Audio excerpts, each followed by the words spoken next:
Je vais vous lire la suite du bouquin. Hollywood. L'industrie cinématographique hollywoodienne comprend trois pôles. New York, sphère financière. Hollywood, production, création, réalisation. Et Washington, instance de protection et de surveillance. L'accord entre Hollywood et le ministère de la Défense repose sur un accord. Les producteurs peuvent disposer de tout le matériel nécessaire, porte-avions, sous-marins, images d'archives, conseils techniques, à condition que les films magnifient l'armée, exaltent l'héroïsme, le patriotisme, la camaraderie et incitent ainsi insidieusement à s'y enrôler. Pendant la Première et la Seconde Guerre mondiale, il y eut de nombreux films tournés qui célèbrent l'invincible armée américaine. Le jour le plus long, réalisé en 1962, marque l'apogée de cette complicité. Dès 1950, le Pentagone ouvre même un bureau de liaison au cœur même d'Hollywood. Pour chaque armée, terre, air et mer, il détecte les projets intéressants et surveille de près ceux qui peuvent être dangereux et donne son accord pour l'utilisation de ressources du Pentagone ou de l'administration américaine. Puis la collaboration devient plus difficile pendant la guerre du Vietnam. Vaste sujet à controverse. Hollywood et le Pentagone se rapprochent à nouveau dans les années 80 au travers du symbolique Top Gun. Emilio Pacoul et Maurice Ronaille ont réalisé à l'occasion de leur reportage Opération Hollywood un descriptif des différents types de coopération possibles entre le Pentagone et l'industrie cinématographique, dont nous retiendrons ces 3 degrés. La coopération de courtoisie, courtesy cooperation, se traduisant par une assistance technique et la fourniture d'images, plans de sous-marins. L'ombre d'un soupçon bénéficia de ce type de coopération. La coopération matérielle, limited cooperation, permettant en sus la mise à disposition de certains sites de l'armée pour le tournage, ainsi qu'un nombre réduit de personnel. Ce fut le cas pour la Tour Infernale, par exemple. La coopération totale, full cooperation, assurant en supplément la mise à disposition de personnel, du contingent et de matériel utilisé pour le jour le plus long, ou encore les bérets verts. La condition préalable à toute collaboration avec le Pentagone est l'autocensure. Éviter les sujets sensibles, exemple mutinerie, l'exécution d'un officier par un autre officier de l'armée, afin de ne pas être classé dans les showstoppers, qui se voient refuser toute aide de la part du Pentagone, et respecter les quatre critères de sélection d'un film. Continuer à améliorer la perception par le public de l'armée et du département de la défense. Soutenir l'effort de recrutement et de mobilisation des forces armées. Être authentique dans la représentation des personnes, lieux, opérations militaires ou événements historiques, quitte à parfois à s'arranger avec l'histoire afin de laisser une image toujours positive et légitime des actions du pouvoir de l'armée comme la défense. En ce qui concerne les fictions, il faudra veiller au réalisme de la représentation. La CIA a parrainé officiellement des films fournis des consultants qui ajustent les scénarios et conseillent le producteur. Mais si le Pentagone dispose d'un code précis permettant de réglementer sa collaboration avec Hollywood, que cela soit pour des films ou des séries télévisées, la CIA ne dispose pas des mêmes outils ni des mêmes règles. Le lien est discret et se traduit par exemple par la présence du directeur de la CIA, George Tenet, et du responsable de la sécurité nationale, Condoleezza Rice, à des premières de films ou encore à des citations dans le dossier de presse Chase Brandon, conseiller de la CIA à la préparation d'un film. Les relations entre la CIA et Hollywood se poursuivent à présent en montrant la CIA sous un nouveau jour, avec les séries télévisées notamment Alias, Dia Jonesy, Treat, Matrix. Comme la CIA, le FBI et la NSA apparaissent de plus en plus associés aux films et séries, notamment à partir de 1985. Extrait de l'article de l'Express du 5 juillet 2004. Hollywood, combien de divisions? Un mariage de raison. La naissance de cet axe entre Hollywood et Washington remonte à la Première Guerre mondiale quand Douglas Fairbanks et Charlie Chaplin parcouraient les États-Unis pour convaincre les Américains de souscrire aux emprunts et que l'ensemble de la communauté cinématographique participait à l'effort de guerre. Cet engagement de toute une corporation prendra une tournure exemplaire. 25 ans plus tard, avec l'attaque sur Pearl Harbor, qui voit Roosevelt conférer à Hollywood un rôle et un statut, celui d'une industrie essentielle à la guerre, dit-il alors. James Stewart part pour le front, où il risque sa vie, et Ronald Reagan tourne ses premiers films pour la Warner, déboulant en uniforme sur des plateaux de tournage transformés en tribunes. L'acteur le plus populaire de toute l'histoire du cinéma américain, selon un récent sondage réalisé au lendemain de sa mort, le 5 juin dernier, arrange une profession dont il dirige alors le syndicat. Tandis qu'Orson Welles, qui participe quant à lui à la campagne de Roosevelt en 1944, prend la plume régulièrement dans le New York Post, où il publie de nombreux articles politiques faire bloc. En 1942, Roosevelt convoque à la Maison-Blanche où une cellule de liaison avec le monde du cinéma est alors créée. La crème du métier de John Ford à Frank Capra, à qui l'on passe commande de dizaines de films destinés à former le pays à la guerre. C'est le début d'un mouvement qui voit l'industrie cinématographique et les stratèges de Washington se retrouver autour de la même table. Un consensus national qui se traduit par l'éclosion d'une multitude de films aux accents martiaux et patriotiques, dont l'objet est la sanctuarisation du territoire américain et la sublimation de ses valeurs cardinales. Le cinéma au cœur de la nation, 50 ans après, ce pacte, qui ne dit pas son nom, perdure comme jamais. Le couple Hollywood-Pentagone est pratiquement né en même temps que le cinéma faisait ses premiers pas. Très tôt, les forces armées américaines comprirent l'intérêt de coopérer avec l'usine à rêve. Au début du XXe siècle, le cinéma, né en 1896, passe du contrôle de ses inventeurs à celui des hommes d'affaires, mais reste une industrie à faible intensité capitalistique. Ainsi, le cinéma était laissé aux pauvres et immigrants, jusqu'à ce que le président des États-Unis assiste à la projection d'un film et analyse l'impact du cinéma comme source de communication et de propagande, issu de la conférence de Patrick Brion à l'Université de tous les savoirs.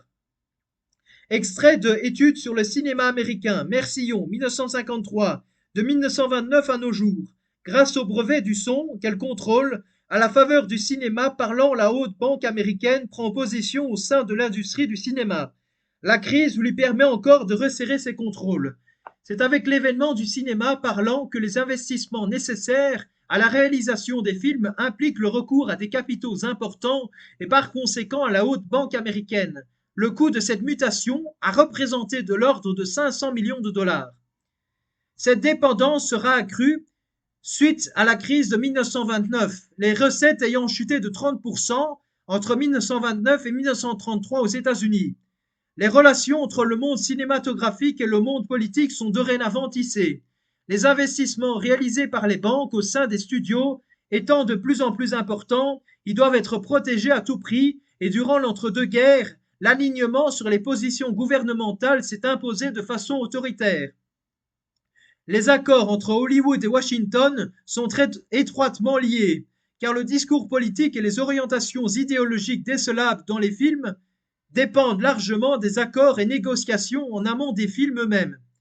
Les majors constituent un oligopole particulièrement puissant, contrôlant 80% de la production et de la distribution en 1939, Paramount fondé par A. Zucker en 1913, MGM 1924, Fox qui deviendra la 20th Century Fox en 1935, la Warner fondée par quatre frères en 1923, RKO 1928 qui passera sous contrôle du groupe Rockefeller, United Artists 1929, producteur indépendant, Universal 1912 et Columbia 1924. 6 producteurs, studios contrôlent à cette époque 90% des scripts et montent 90% des films. Ils détiennent le pouvoir par le contrôle du réseau de distribution des films au détriment des réalisateurs scénaristes et des stars encore en nombre restreint à cette époque.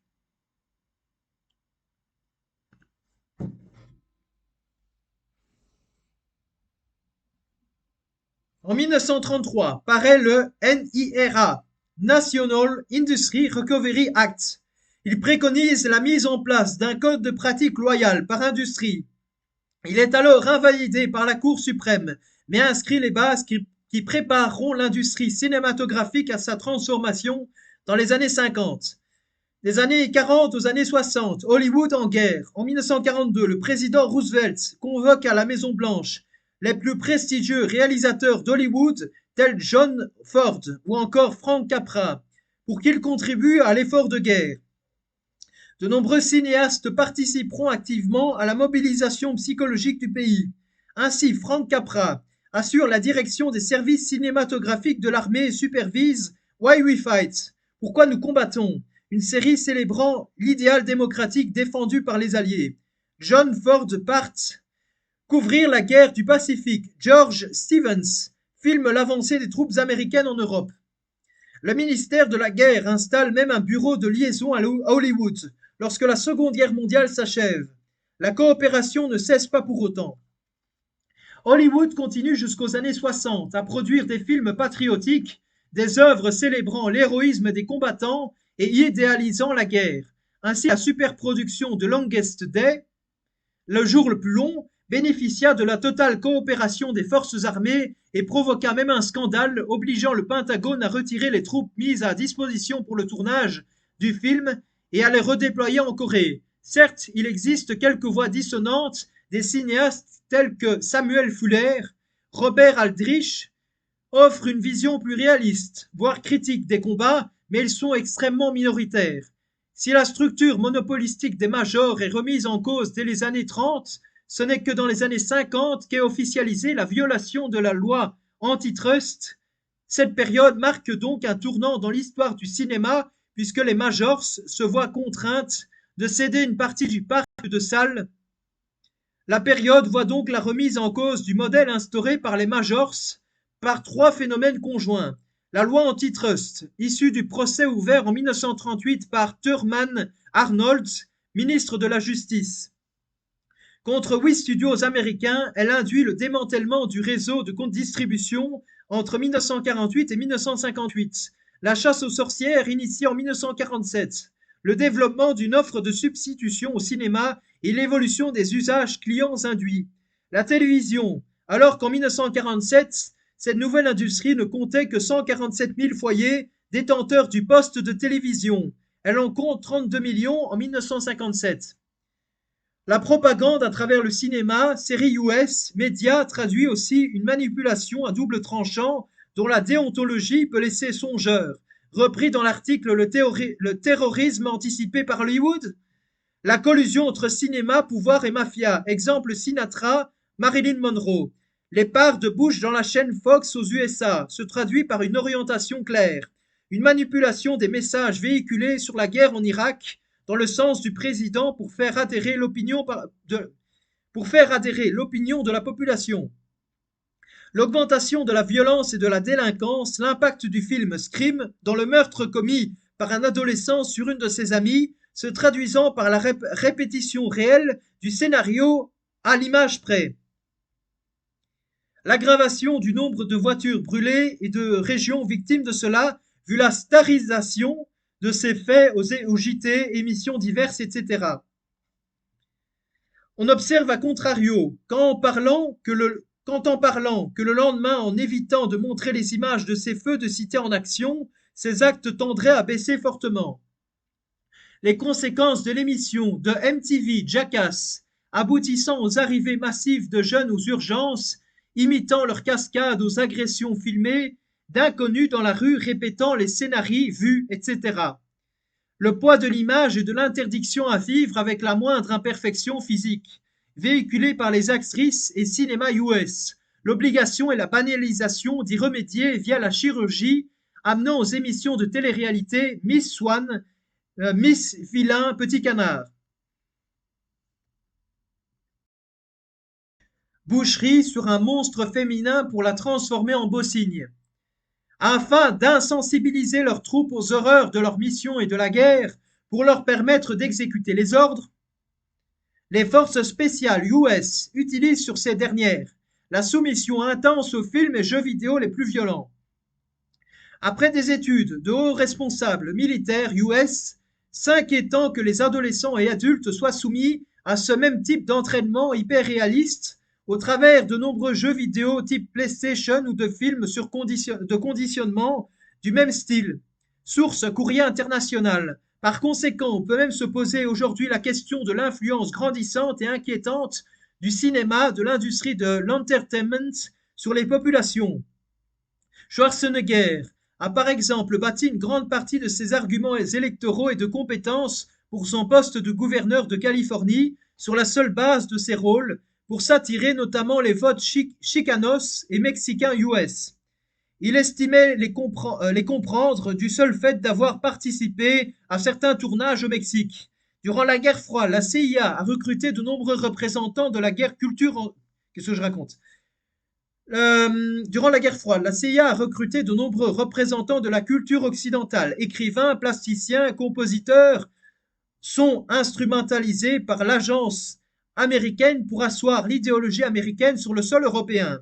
Pour parvenir à ces fins, la CIA va créer une organisation qui va servir à cacher ses activités, le Congrès pour la liberté de la culture, dont le centre névralgique est installé à Paris. Le Congrès a un objectif: influencer l'art et la culture européenne.